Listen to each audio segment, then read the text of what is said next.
So time is 15:30 and it's the 15th of December 2025. Tonight is my last ketamine infusion.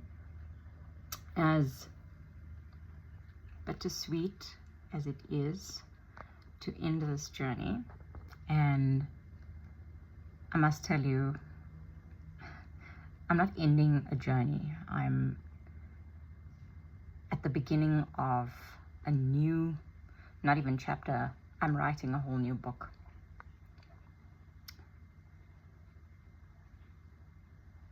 My heart is honestly broken because I've enjoyed the last 5 IVs, so much so that it would be something I would journal about in the morning and I would look forward to the whole day.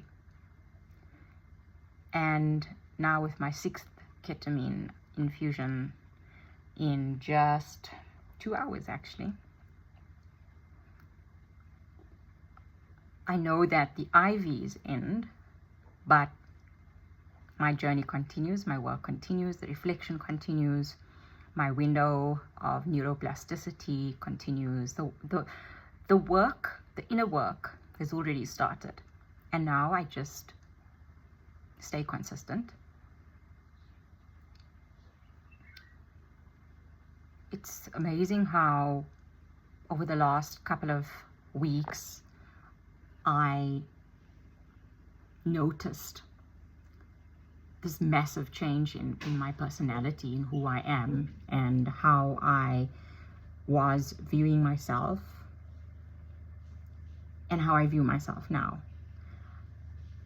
How I was so stuck in my childhood trauma, not knowing it,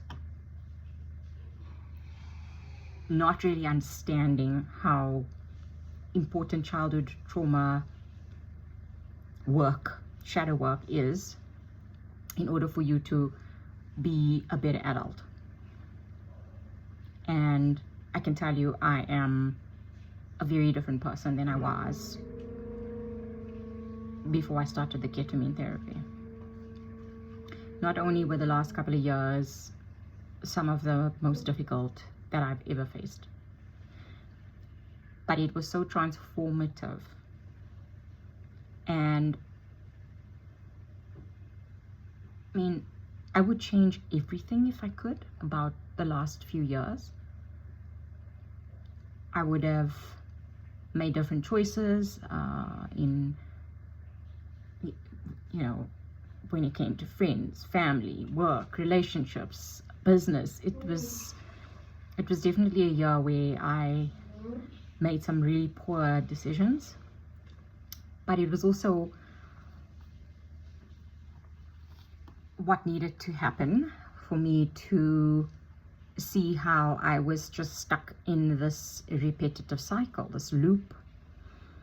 And now looking inward, and after having done a lot of the work over the last couple of weeks,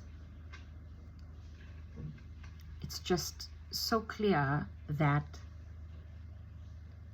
everything happens the way it should happen for you to reflect and realize that in order for things to change, you have to change.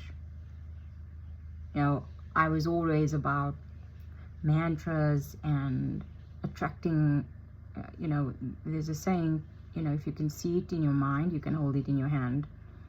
And I've always believed it. I've always had vision boards. For the last, I would call it 4 years, I didn't have a vision board, because I lost my sense of self. I had given away my power to people, things, situations that didn't deserve me, my power, my essence. And that's okay. So I got to take my power back.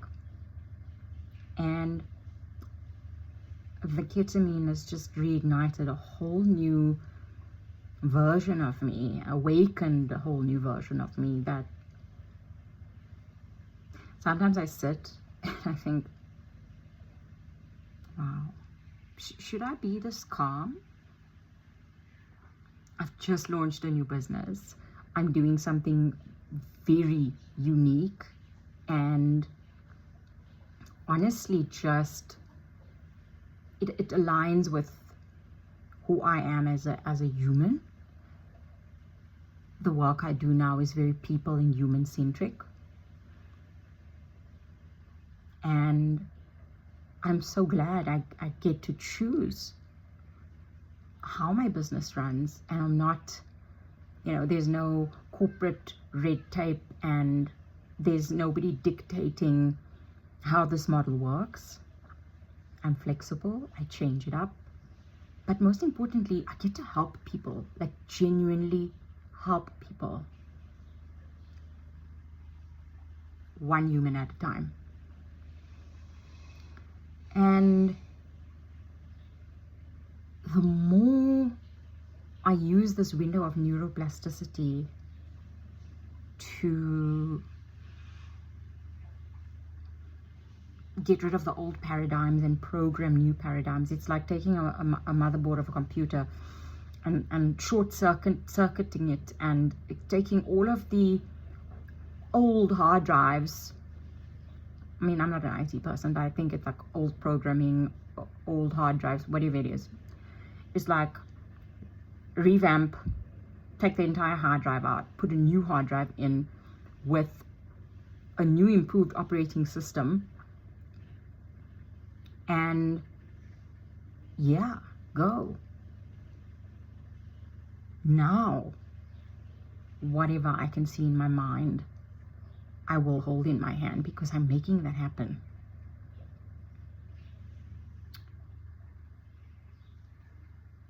And I will continue to share updates of this experience and this journey. But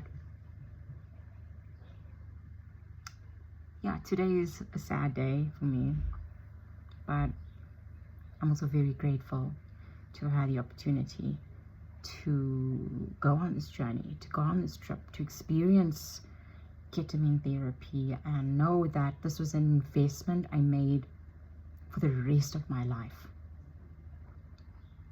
I'm going to be medication free. I just don't understand how this sort of treatment is not accessible to everybody that needs this.